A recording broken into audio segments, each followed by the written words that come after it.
Привет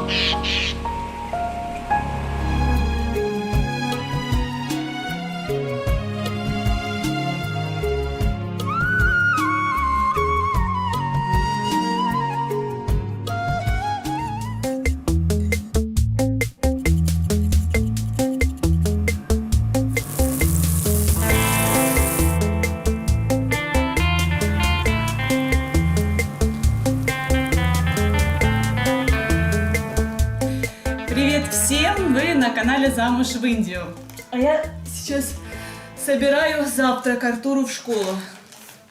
А Артур, собственно, уже у нас в школе. А мы с Парамом так договорились, что по утрам он его отводит, а потом я уже делаю там какие-то свои дела здесь и готовлю завтрак для Артура, чтобы его отнести на перерыв. Вот у них как раз где-то часов в 11 будет перерыв на перекус, и вот я к этому времени должна подоспеть.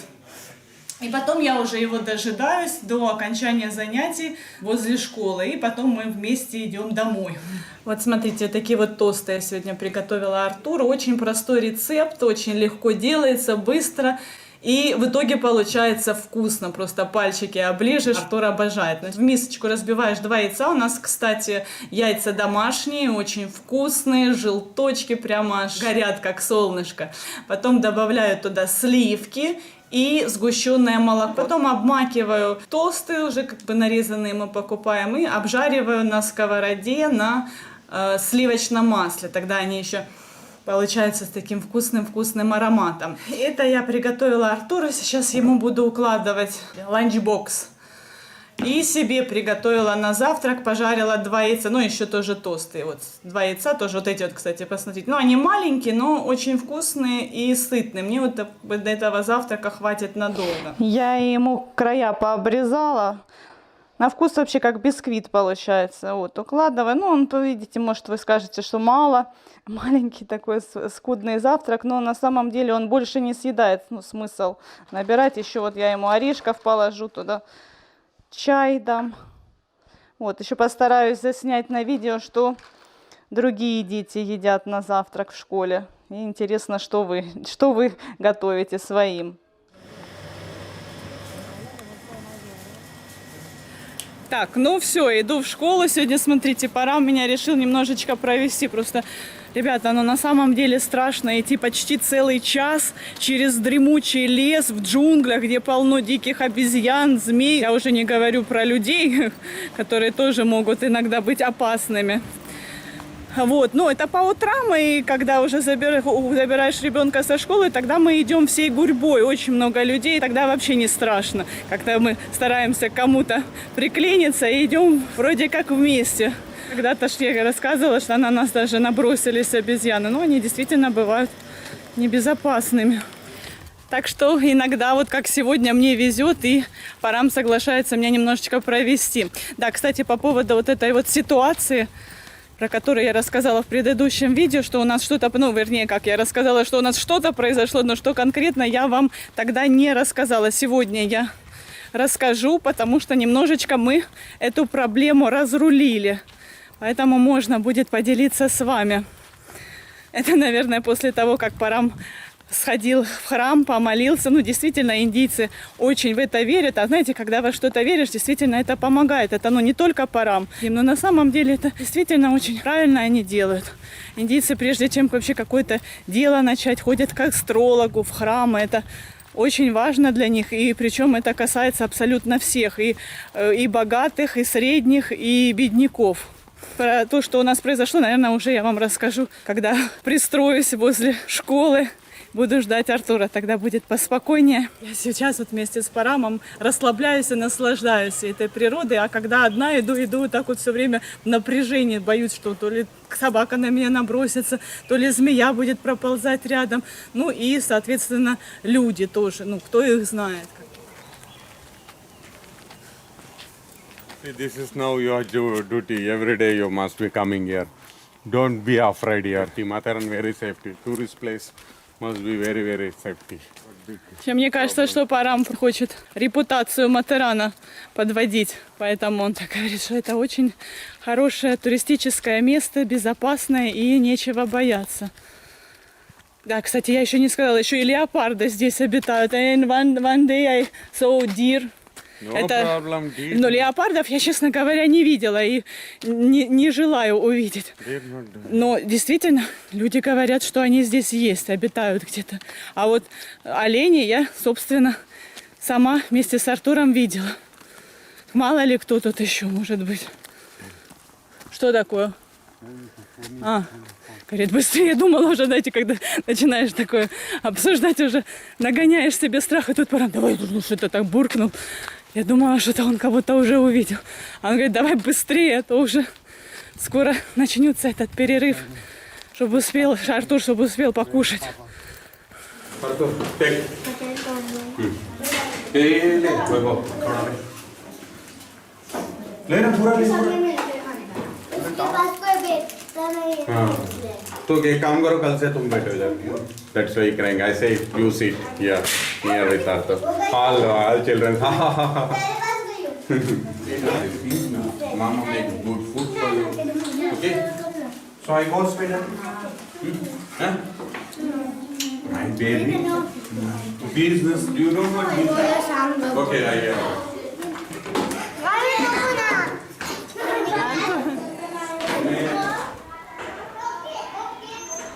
Ну что ты, сынок, наелся? Да. Вкусный завтрак? Ну да. Да сейчас перерыв, мы еще сидим. Сижу, Артур попросил меня, чтобы я с ним посидела, пока перерыв не закончится. В общем, не получается у Артура наладить отношения со своими одноклассниками. Поэтому вот сейчас все поели, и еще осталось время, они играют. А Артур говорит, мама, посиди со мной, пожалуйста, составь мне компанию. Хотя дети к нему хорошо относятся. Несколько раз уже подбегали, Артур, пойдем. Ну, то есть они на Марате к нему обращаются. Он уже, в принципе, это понимает, но много слов на Марате он не знает. Они между собой, естественно, все дружно общаются. Они все друг друга отлично знают. И все на этом языке Марате.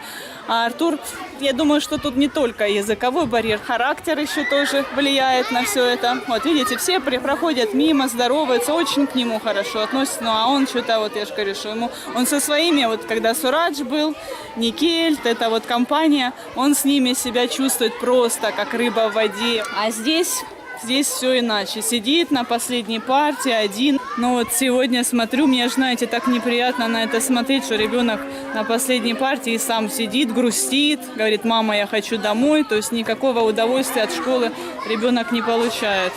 Ну чего ты, Артур, улыбнись, ну просто не узнаю его. Я поснимала вам то, что приносят другие дети, что им готовят мамочки. Сколько всего, кто там несколько чапати. Я больше одного чапати даже в обед не могу съесть, не то что на завтрак. А они там по 3, 4, 5 чапати, какие-то идли, какие-то там салаты, какие-то бутерброды огромные, кто-то мивину, ну это у нас называется мивина здесь, ну короче, вермишель быстрого приготовления. В общем, очень много, там целые такие вот обеды. Потом еще после этого они еще могут там какие-то печеньки съесть, чипсы или еще что-то. А Артур даже не доел то, что я ему дала. Ну, я думаю, это еще из-за настроения. Домой хочу. Почему? Почему ты хочешь там? Просто хочу домой.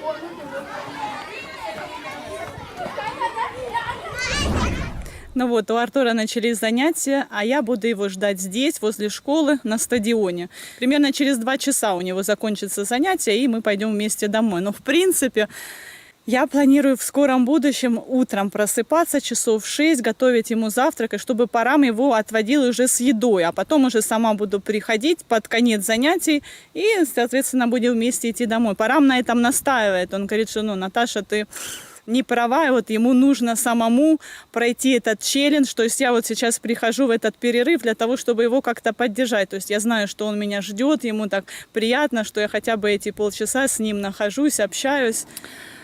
Так, ладно, ребята, сейчас в более спокойной обстановке расскажу вам, что же у нас произошло. Так вот, совсем недавно хозяину нашего отеля поступило очень выгодное предложение. Короче, он нашел людей, которые готовы снять отель по более выгодной цене.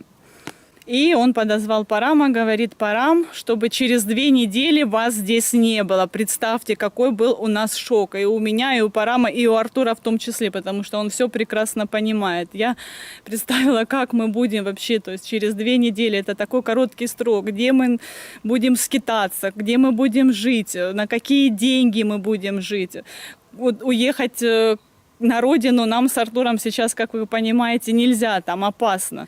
В общем, хозяин отеля поставил нас в ступор, и поэтому Парам решил на следующий же день поехать в Мумбай для того, чтобы посетить храмы, чтобы очистить свой разум, чтобы, какая-то произошла у него в голове перезагрузка. Но это действительно помогает, потому что потом Парам уже по-другому стал говорить с ним. Он уже понял, как говорить, о чем говорить. Нашлись люди, которые нас поддержали. Я оставлю все подробности, но по итогу тот продлил нам аренду на несколько месяцев. Вот, но вы знаете, я и сейчас продолжаю думать о том, что нужно искать какие-то другие варианты, причем делать это надо активно, потому что мне уже это все очень сильно надоело. Вы себе даже не представляете, как живешь, как на пороховой бочке. Так, ладно, ребята, в принципе, все хорошо, и хватит мне ныть с ваших экранов. То Артур ныл, теперь я. Моя задача, наоборот, вас воодушевлять, поддерживать, поднимать вам настроение и даже в чем-то мотивировать. Так вот, друзья, сейчас я хочу вам похвастаться. Представьте себе, на днях я познакомилась с самим Моди, премьер-министром Индии. Посмотрите, пожалуйста, как это было.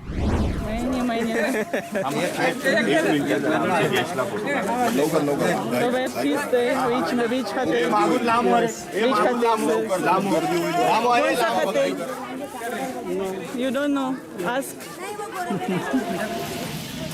And what is your name? My name is Vikas Mahante, Where are you from? Mumbai, From Mumbai? Mumbai Malad. I'm staying there.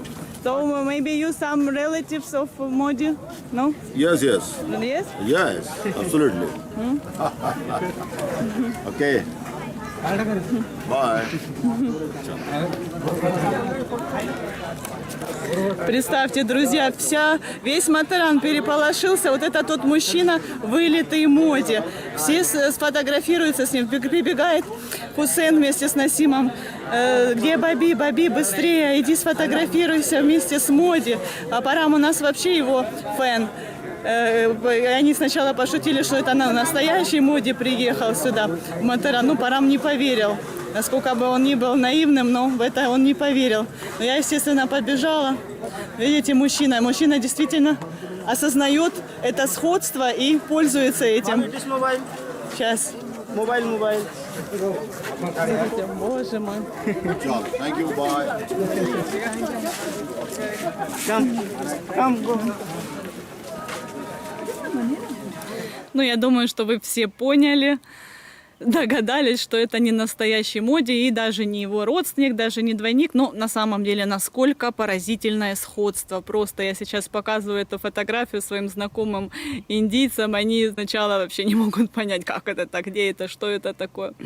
Вот. А брат Парама, средний брат Шиву, тот, с которым у Парама на протяжении уже 5 лет такие вот напряженные отношения. Так вот, он встречался с настоящим Моди, причем 2 раза.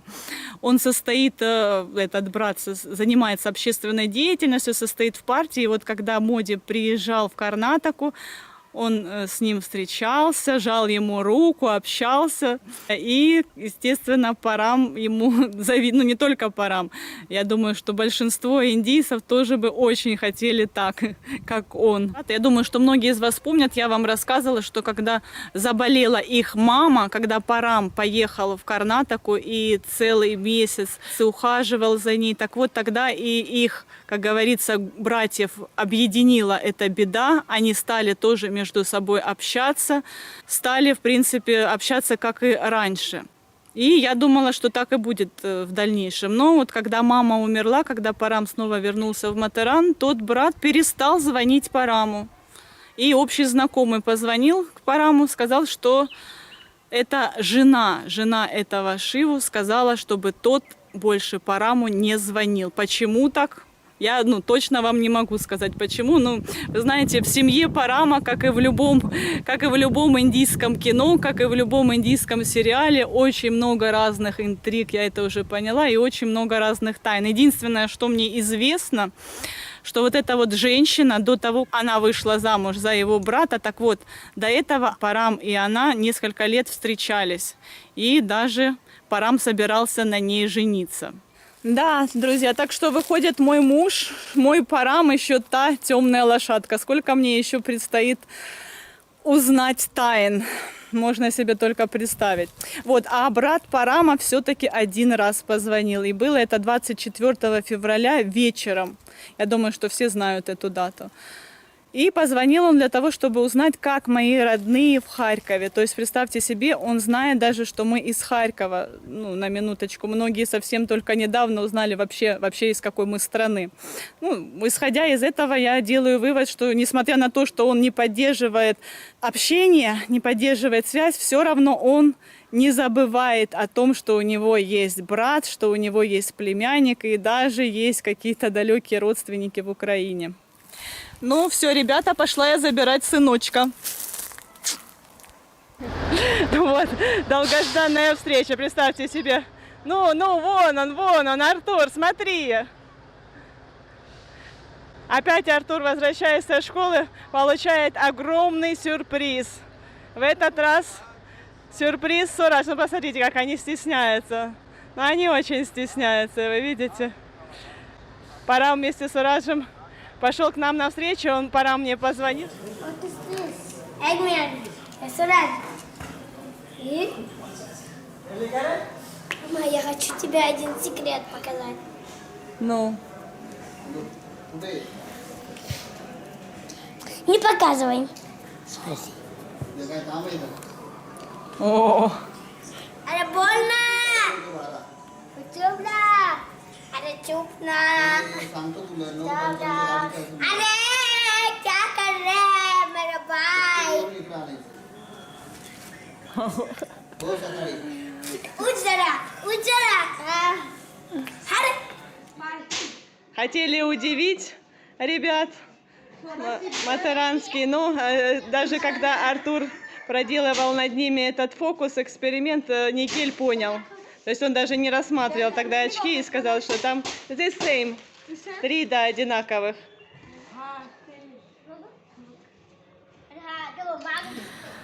Вот такая вот у нас прекрасная новость, особенно для Артура. Вообще, я обожаю хорошие новости. Артур просто на 7-м небе от счастья. Приехал его друг. Может быть, кто-то из вас новички. Я просто напоминаю, что с этим мальчиком Артур дружил много лет, а потом он переехал вместе с родителями в другой поселок, который находится от нас, наверное, 7 часов езды, очень далеко. И он редко приезжает сюда в гости. Но зачем он сюда приехал в этот раз и какие там у него новости, я вам расскажу уже в следующей серии. Вот, а на этой оптимистической ноте мы будем с вами прощаться. До свидания, до новых скорых встреч. Пока-пока, увидимся уже скоро. Подписывайтесь на наш канал, впереди вас ждет еще много всего интересного.